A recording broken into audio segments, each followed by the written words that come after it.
खुलुमबाय लोगोफोर education Assam YouTube चेनेलनिफ्राय नोंथांमोनखौ खेबसे बयखौबो बरायनाय बावहरनाय थाबाय आसा खालामो नोंथांमोना गासिबो मोजाङैनो दं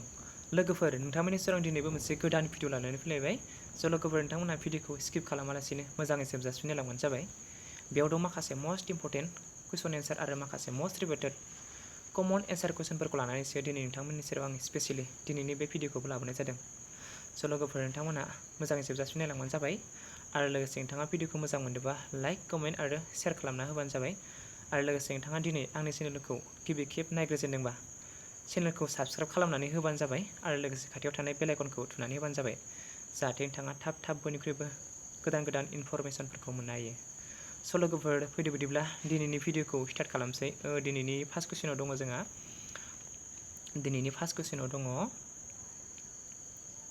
कुइसन number 1 In which year Cotton College was established? Cotton कलेजखौ माब्ला गायसननाय जादोंमोन एबा बेसेबां मायथाइयाव अप्शन ए आव दं 1898 अप्शन बी 1902 अप्शन सी 1901 अप्शन डी 1905 दाना बेनि थार फिननाया जाबाय option C 1901 next question number 2 बेयाव दङ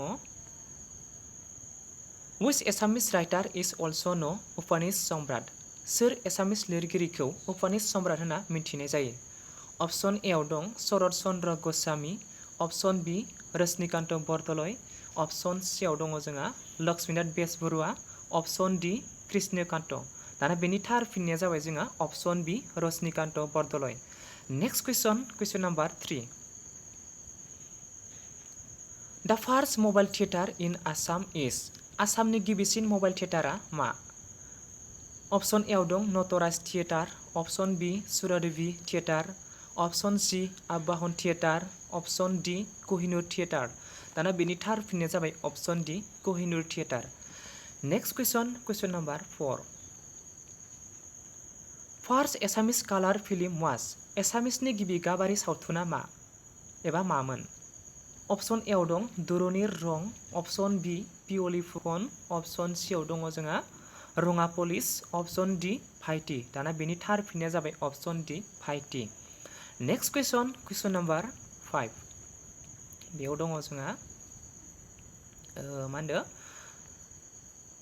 हाउ मेनि बरगीट्स रिटेन बाय श्रीमन्त शंकरदेवजों बेसेबां बरगीट्सफोर लिरखांजाखो एबा लिरखांबाय अप्शन ए आव दं 100 option B 200 option C 240 option D 190 दाना बेनि थार फिननाया जाबाय option C 240 next question number 6 बुकुनि पातानि is a traditional costume of which tribe बुकुनि पातानिया गाहायाव होनाय बबे फोलेरनि आसार खान्थि अप्शनाव दङ जोंहा अप्शन ए आव दङ Ahom option B Sonowal Kachari option C Karbi option D Koch Rajbongshi दाना बेनि थार फिननाया जाबाय option D Koch Rajbanshi next question number 7 आव दङ जोंहा मा दं बेवहाय व्हाट इज द लेन्थ अफ द रिभार ब्रह्मपुत्र इन आसाम आसामाव थानाय ब्रह्मपुत्र दैमानि लावथाया बेसेबां एबा गोलावा अप्शन ए आव दं 910 kilometre option B 916 kilometre option C 915 kilometre option D 918 kilometre दाना बेनि थार फिननाया जाबाय option B 916 kilometre next question number 8 Which one is the highest peak in Assam गाहायाव होनाय बबेयो आसामनि बयनिख्रुइ जौसिन हाजो थिखिनि ऑप्शनाव दङ जोंहा ऑप्शन ए आव दङ मा होनो लाइके पिक ऑप्शन बी आव दङ Nilachal peak option C Barail peak option D Kundali peak दाना बिनि थार फिननाया जाबाय option A Laike peak next question number 9 बेयाव होनदो नायनि जोंहा मा होनदो Which national park in Assam is one of the last stronghold for the wild water buffalo आसामनि बबे हादरारि पार्कआव जोबथि खेबनि थाखाय हाग्रानि बिनि मैसोखौ मोननाय जादोंमोन बेवहाय ऑप्शन ए आव दं Manas national park option B Dibru Saikhowa national park option C Orang national park आरो ऑप्शन डी आव दङ जोंहा काजिरङा नेशनल पार्क दाना बेनि थार फिननाया जाबाय option D Kaziranga national park जोंहा नेक्स्ट क्वेश्चन दंबावो क्वेश्चन नंबर 10 question number 10 आव जों नायनि बेयाव होनदों Assam has common boundary with how many Indian state आसामा भारतनि रायजोआव गासै बेसेबां सिमा नांजाबनानै दं होनदों बेवहाय ऑप्शन ए आव दं 5 state option B 6 state option C 7 states option D 8 state दाना बेनि थार फिननाया जाबाय C 7 state next question number 11 which of the following is associated with Bordoicheela in Assam गाहायनि बबे आसामनि बारदै सिख्लाजों गोरोबनाय ऑप्शन ए आव दं विंटार सीजन ऑप्शन बी आव दङ जोंहा monsoon season option C summer season option D pre monsoon season दाना बेनि थार फिननाया जाबाय option D pre monsoon season next question number 12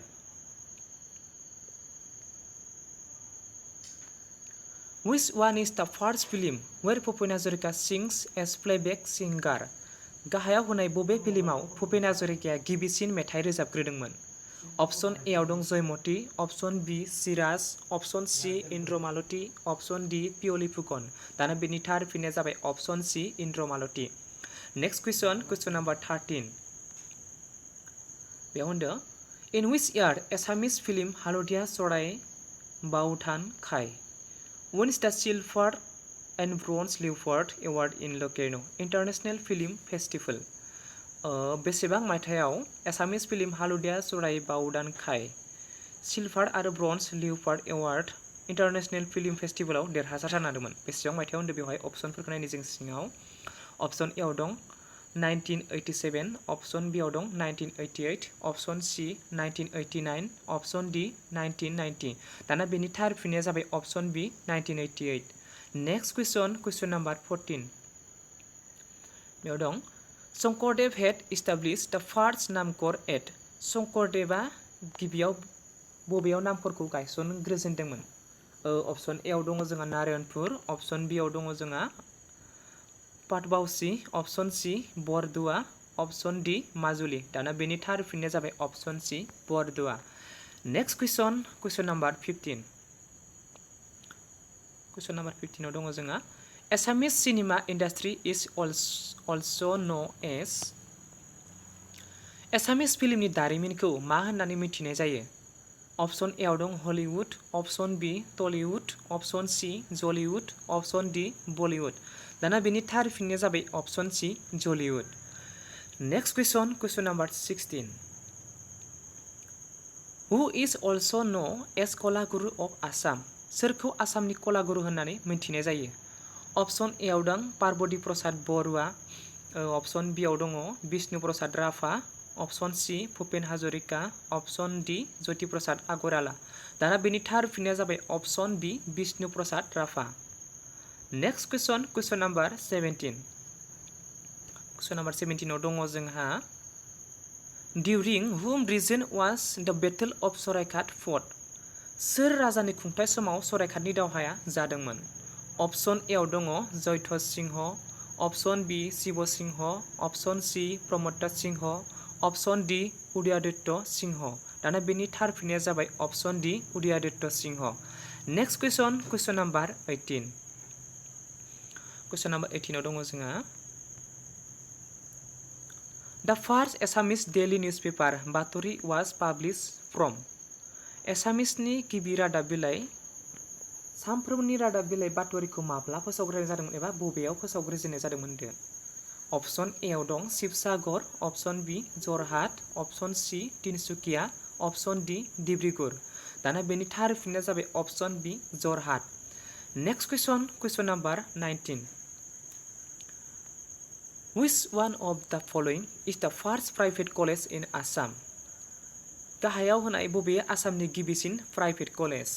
option A आव दं JB college option B Cotton college option C आव दङ जोंहा Assam medical college option D Arya Vidyapeeth college दाना बेनि थार फिननाया जाबाय option A JB college next question number 20 बेनो जाबाय दिनैनि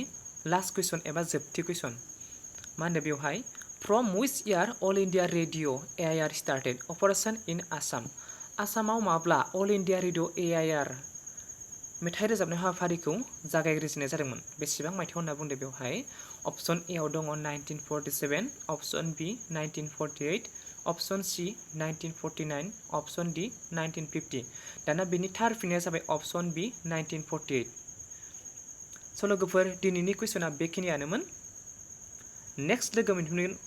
गुबुन मोनसे गोदान भिडिअ लोगोफोर स' दिनै बेखिनियावनो दोनथ'बाय बाय बाय